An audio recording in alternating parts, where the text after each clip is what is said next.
constituents, hey, vote for us in the midterms, vote for us in 2028. We'll make sure that the criminal aliens come back. Far be it for me to stand in your way. And if Republicans want to run on, hey, we can disappear you with no due process, far be it for me to stand in your way. Broadcasting across California, you're watching The Issue Is. Somebody had to pull the trigger. I was willing to pull the trigger. That's President Trump talking about a roller coaster week for the world's economy as he launched and then pulled back on tariffs.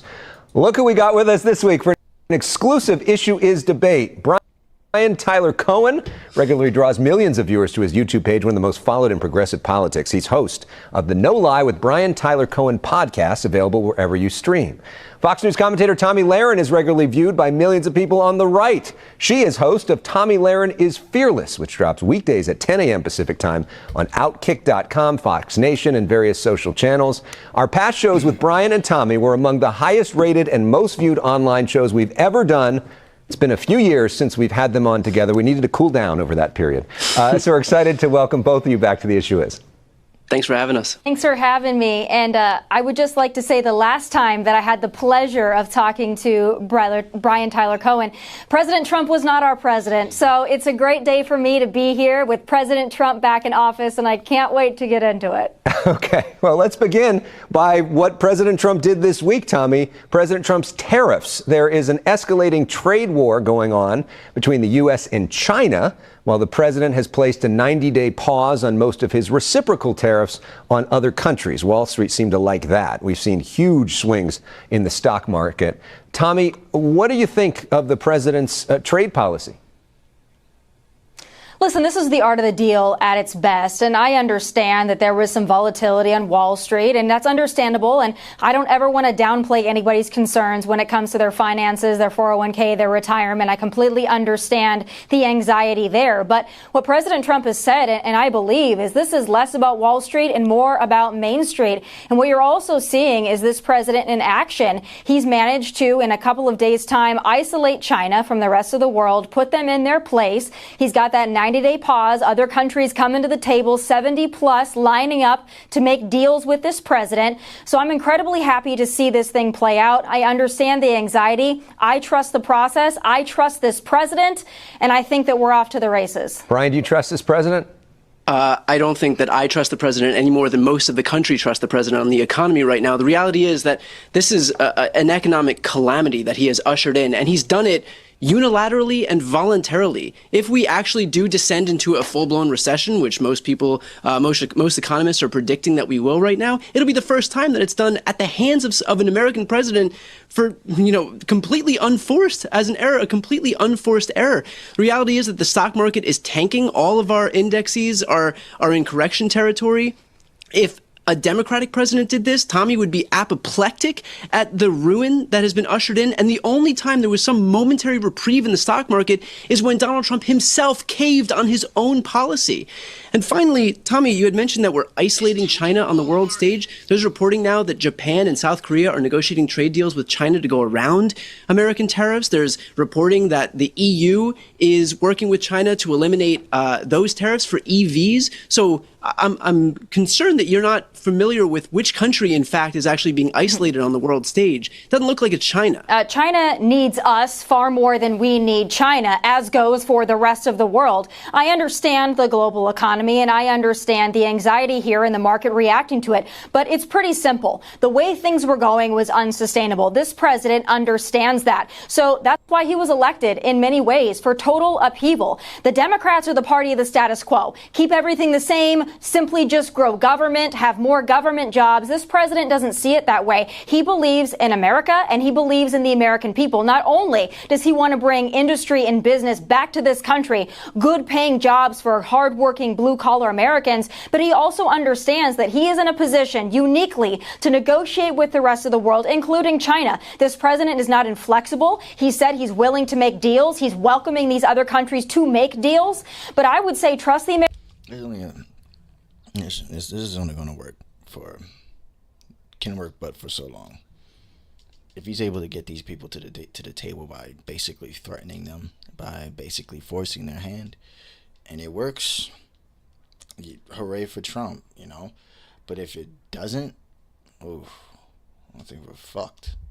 American people trust American industry and understand that the way things have been going for the last 4+ years was not sustainable. Somebody had to do it. This president is willing to take the political risk to do it, and he believes in the process. He believes in the American people. He believes in the hardworking Americans that the Democrats would do well to understand they are hemorrhaging. Continue to go to bat for China and Wall Street. I think this president's fighting for the American people, and he's going to win big time because of it. Tommy, one of your great strengths is that you are connected to so many people in the middle of the country who are hardworking, blue-collar type people. A lot of them voted for Donald Trump because they expected prices to go down. Are you concerned that a lot of President Trump's base is now going to see their own prices go up and they can't afford that? Listen, I think we've seen from the report that not only is inflation cooling and the consumer price index has been favorable to this president. Again, the egg prices that they wanted to go down within the first day of the inauguration, those egg prices are down. Oil is down, so your gas prices are going to go down. That's going to fuel the economy in great and wonderful ways. I understand that anytime you make a dramatic transition, the markets are going to react to that. There is a nature of unpredictability. But I would say trust the process, trust this president, and you know what, Alex? If this doesn't work out in 6 months to a year, have us back on. I will eat crow. But for right now, I'm betting on the negotiator in chief.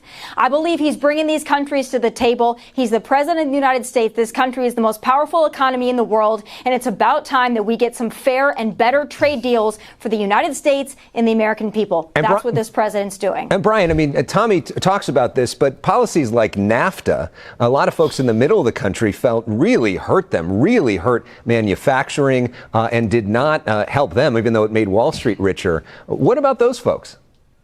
The reality is that if the economy is cratering, which Donald Trump is ushering right now, that's not going to help anybody. It's not going to help those folks in the middle of the country. It's not going to help the folks who are looking to reshore jobs back in the United States. The market is looking for one thing, and that is, first of all, stability and a good faith negotiating partner. Donald Trump has proven that he is neither one of those things, which, by the way, is why foreign countries are dumping American bonds right now. And so that shows that no one is willing to invest in the United States across the world because they see that there is no stability in this country.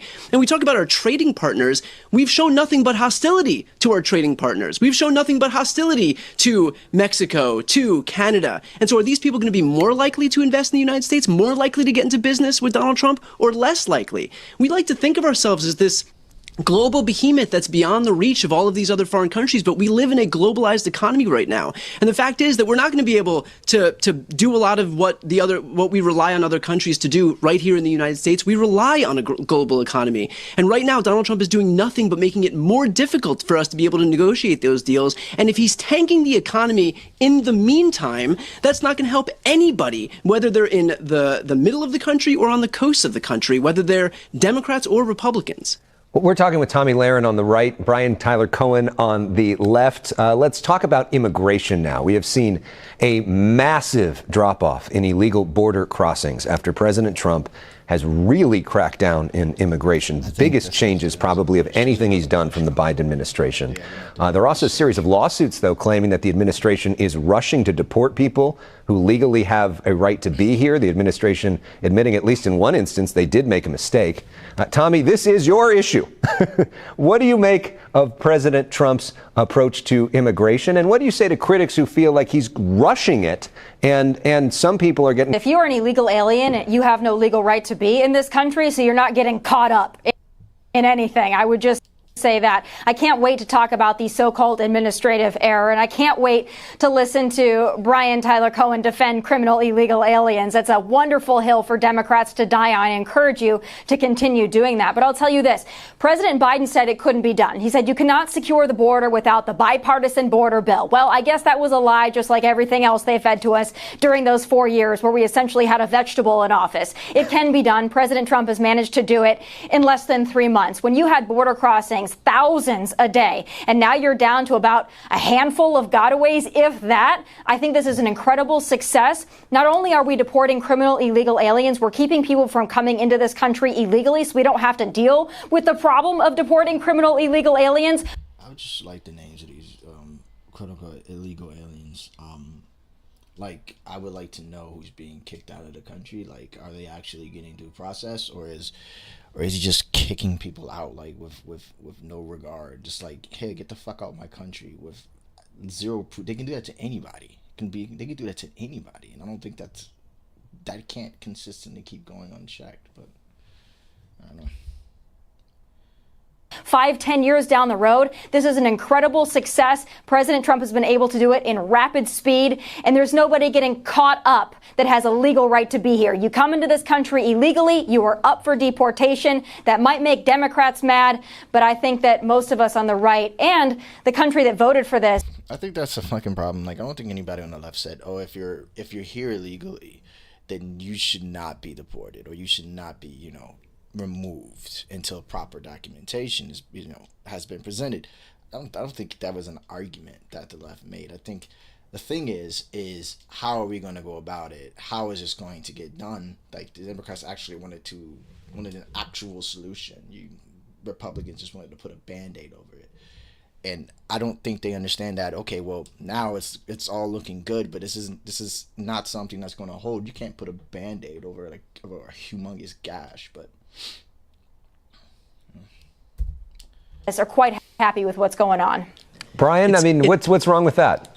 It's interesting that you say nobody's getting caught up, because Abrego Garcia was caught up by getting sent to a foreign gulag in El Salvador when the Trump administration itself conceded that it was an administrative error. And so the Supreme Court, this 6-3 conservative Supreme Court, and a court that is so extreme, we've never seen a court this far right in our lifetimes, ruled 9-0 unanimously that he had to be sent back. So to claim that no one is getting caught up in this system when that is exactly what's happening and it's being litigated at the highest levels of the judiciary is pretty bad faith here. Tommy? Oh, I can't wait to respond to that. So this person that was caught up, the so-called Maryland father that y'all like to talk about, it's not that he was caught up because he was a legal citizen or because he wasn't gang affiliated. It was an administrative error talking about the flight itself, okay? So it's not as if, and it actually really bothers me when those on the left say that there are just average Americans being swept up because they have a funny looking tattoo. That's not the reality. In fact, that is a lie. And it's really... That is the reality. You have absolutely zero, unless they're walking around with like fucking labels on their forehead, you have absolutely zero a way to prove that they're in a gang. So how else are you doing it other than just fucking word of mouth and just randomly stereotyping individuals? Really unfortunate that that's the narrative. If they look brown with weird tattoos that look kind of scary, possibly investigate them because they committed a crime and get them out the fucking country. The left has to go with here. I understand that there is due process, but I think you understand, Brian Tyler Cohen, that there is a different set of rules for due process for people who have no legal right to be in this country. See, that's country, and especially when your own county has said that you are gang affiliated. That wasn't President Trump that said it. That was the Prince George County that said that this was a gang affiliated person. So if you're going to talk about people getting swept up, at least have your facts correct. This irritates me to no end. Brian, but to the bigger point of all of this, despite some of these cases, is there value in what the president is doing? I mean, we have seen these border crossings go way, way down. I'll certainly concede that Joe Biden could have done more and should have done more to take control of what was happening at the border.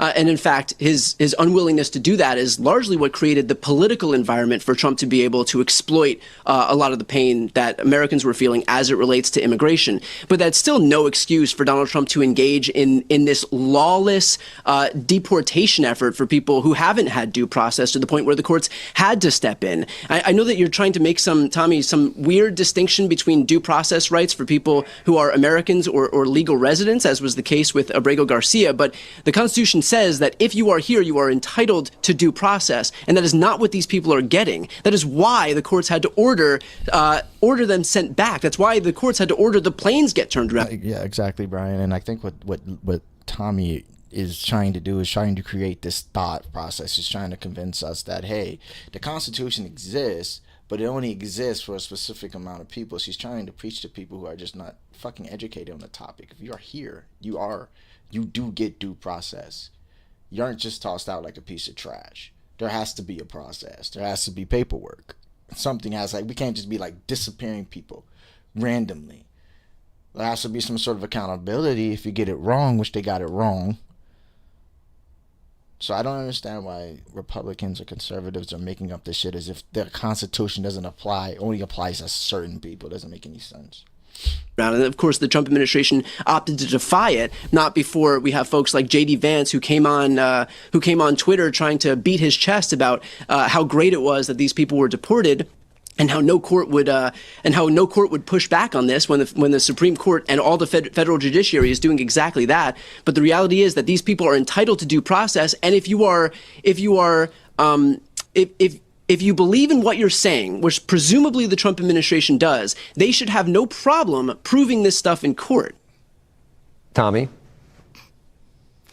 Well, I would just say if Democrats, I started out with it, Alex, and I'm going to continue on it. If Democrats really want to die on the hill of bringing back plane loads of criminal, illegal alien gang members. But you haven't proven that they're criminals. Please. That's the problem. Like, look, I will be the first one to say if there is a gang member in this country, someone who has committed any crime, big or small, get him out. Sure, I'll absolutely concede that. We don't need criminals in this country. But if you're talking about somebody who you don't know because you haven't afforded them due process, then you can't just make that claim. Well, again, I will say. That's literally going into like a fucking grocery store and pointing out, oh, I think this person is a fucking affiliated gang member, a part of a vicious fucking gang, and then you just call ICE and they just show up and take this person because all ICE cares about is results. They don't have any fucking morality towards their fucking the way they implement these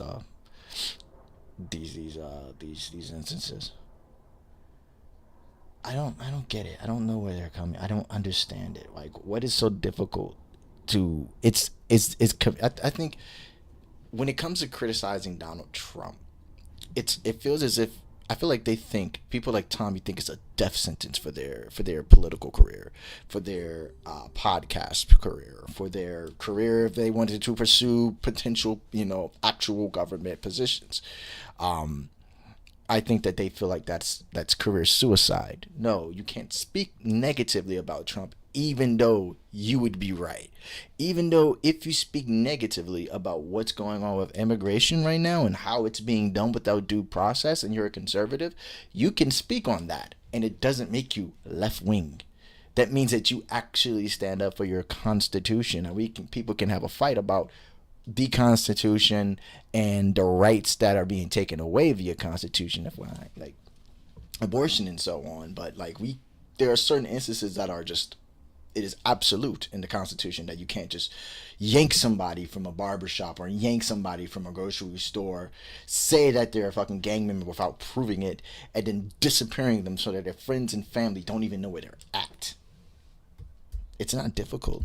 It was actually Prince George County that labeled this. Even if it was Prince George's County, they really, literally, if there's no proof that this person is an active gang member, there shouldn't be any reason for this individual to be deported to that mega prison. And once again, the administration that she voted for said, "My bad, guys, we fucked this one up. We got to get this person back."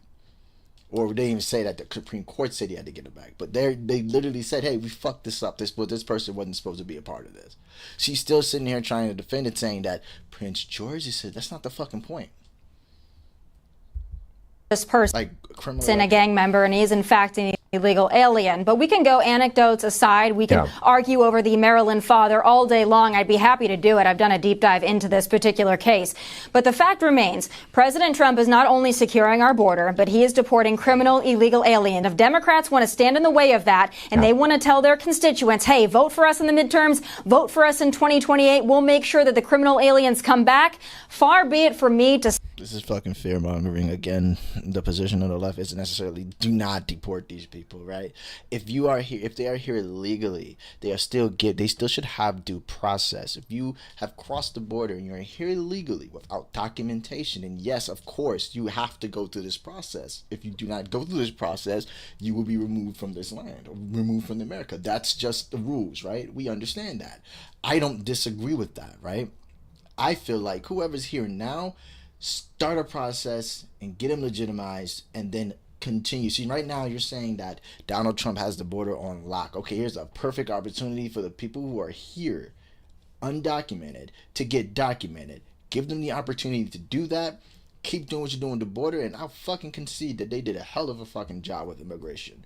But like until then, this is just fucking dilly-gaggling bullshit. Stand in your way. Continue that message. Best of luck with it. It's not. This is not the Democratic message. That's the thing that annoys me the most about fucking Republicans. It's like that's not the fucking message. I agree. People who are here legally should not be here illegally. They need documentation to be here. I believe that process should exist because we would have to do that if we were to go to another place. We would probably have to go through that same process. You know, and I can understand from a point when you look at the statistics and why people are coming from the areas that they're coming from, why they would do so. But I do believe that, yes, you have to go through the process of becoming an American citizen or visa or green card, or however, to do these instances. Nobody on the, at least I haven't heard anybody from the left say, no, bring all these criminals back. We have to have them back because they should not be. No, they're saying that this needs to happen the right way. Don't abandon, just because you want this to be done, just because you want to rush it, don't abandon due process. Don't fucking take away something that's been fucking sacred to this country for like ever. If Republicans want to run on, hey, we can disappear you with no due process, far be it for me to stand in your way. If Republicans want to turn the United States into Russia, where we disappear political opponents with zero due... Sorry.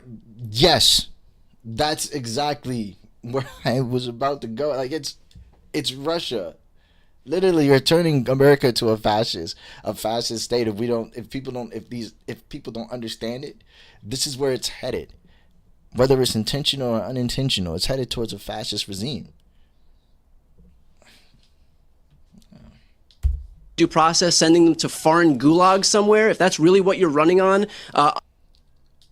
behind the banner of the Party of Law and Order, be my guest. All right, I don't think we're going to get together on that one. But let's talk finally with Brian Tyler Cohen and Tomi Lahren about Elon Musk.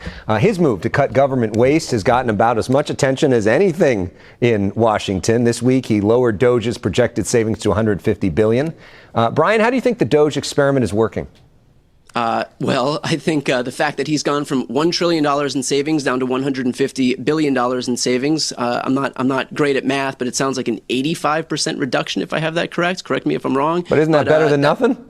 Still a lot of money, $150 billion. If there is legitimate waste, fraud, and abuse, then be my guest. I'll be the first in line to sign up to eliminate it. But the reality is that if all you have to do is look at the very first targets of Elon Musk's Doge Commission to show where his priorities actually are, we all know that the one agency in the federal government that is more bloated than any other agency there is the Department of Defense, is the Pentagon, right? Failed 7 audits, ripe for something like the Doge Commission to go in and root out all that waste, fraud, and abuse. Can't even pass an audit. Hasn't been able to do so for the better part of a decade. And yet, what did Elon go after first? USAID, 0.5% of the budget that delivers clean water and food to people who need it in impoverished countries, that delivers HIV prevention, that affords America soft power around the entire globe so that we can expressly keep China from getting a foothold in a lot of these places across the world. That's what he went after, which just so happened to be investigating Starlink.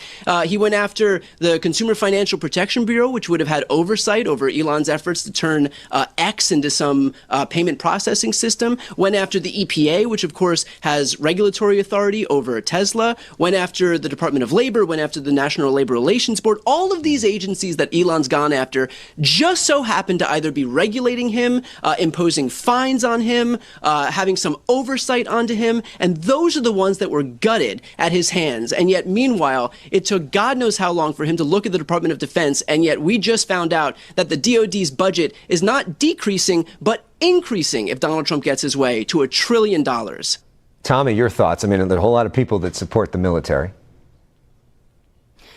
Yeah. And again, our Secretary of Defense, Pete Hegseth, who happens to be a personal friend of mine, has opened up the DOD and said, hey, Elon, if you can find ways to cut waste, fraud, and abuse here, please have at it. Doesn't mean at the expense of our national security. And I'd also like to add, for those Democrats that love to use this talking point of the Department of Defense and how we need to cut there, they're the same folks that want us to prop up Ukraine in perpetuity. So again, if you want to end endless wars, I'm right on board with you on that one. Let's save some money, but not at the expense of our national security.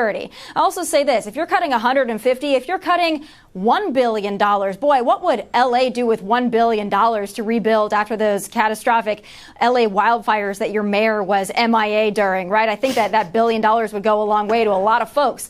But when you're looking at cutting waste, fraud, and abuse, no stone has been left unturned here. Elon and his team have gone through, and there was a fantastic interview with these folks of Doge with our own Bret Baier, and they said very simply, we're cutting the waste, we're cutting the fraud, we're cutting the abuse. We're not cutting Social Security, we're cutting the fraud out of Social Security. People that haven't been born yet, or people that have been dead for 20 years, people that are calling in and taking other people's benefits. That's what So there's no proof that there are dead people taking Social Security right now.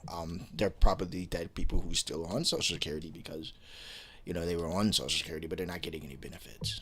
I think what they would need to be cutting or finding to cut would be if dead people were still getting benefits from Social Security. I think when people think, oh, you got Social Security, doesn't mean you're getting something out of Social Security. No.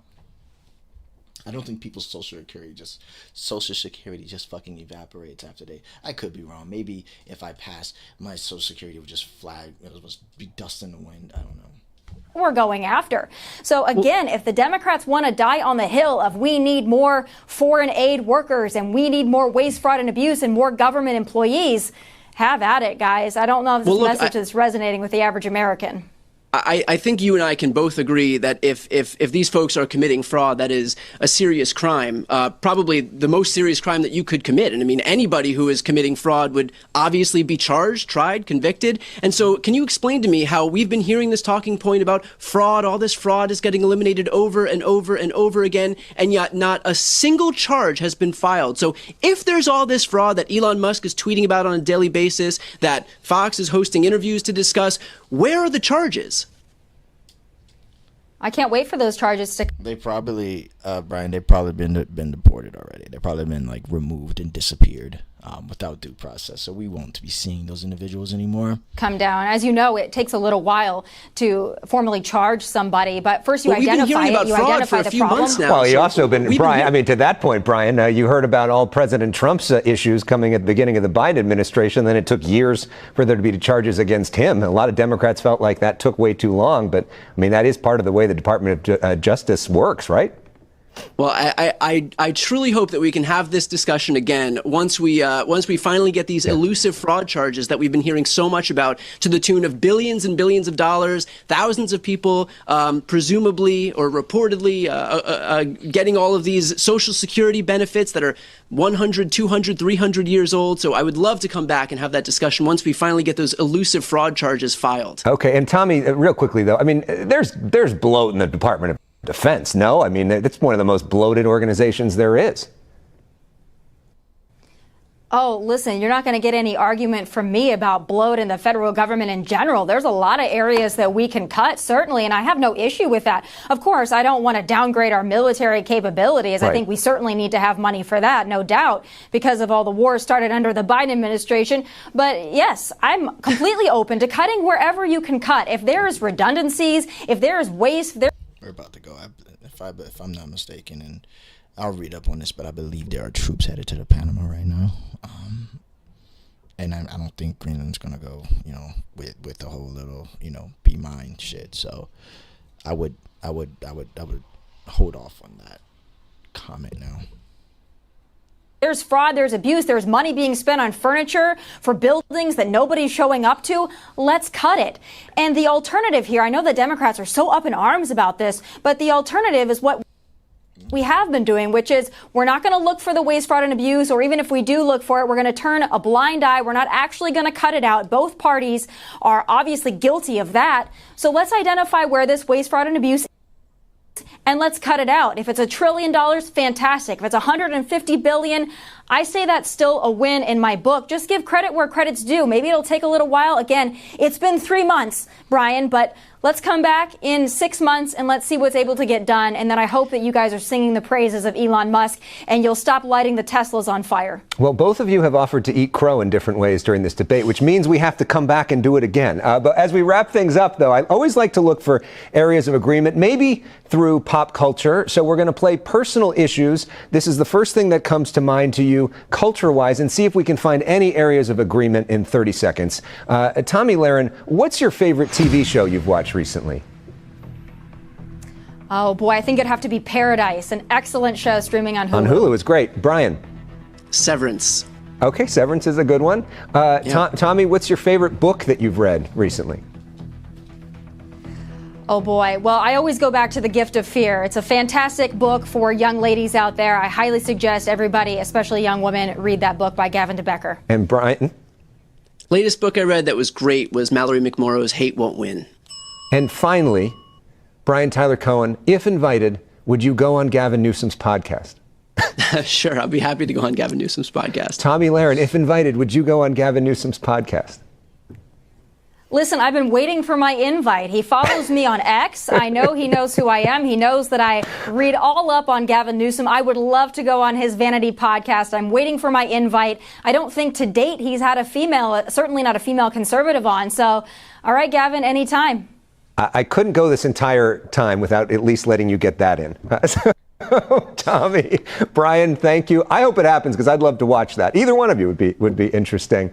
Really appreciate both of you having a civil discussion here. I think we need more of that, and it's something that everybody else can look to in our divided times. It's important that we talk to each other. So thank you both for coming on. Appreciate it. Thanks, guys. Thanks so much. Well, yeah, that's that debate. I just want to come up here and talk about that for a split second, but I'll probably be back on later. I'm about to go fuck around for a bit. Whoops. Yeah, I was right. Yeah, I'm about to go fuck around for a bit. Take that how you want to. But yeah, I got games to play. I got mouths to feed. Ain't nothing in this world for free. You're watching The Legal Breakdown. Glenn, we have spoken at length about how the judiciary is serving as the biggest bulwark against Donald Trump's agenda. We now have Republican appointed. I said I ain't no rush for the wicked until we close our eyes for good.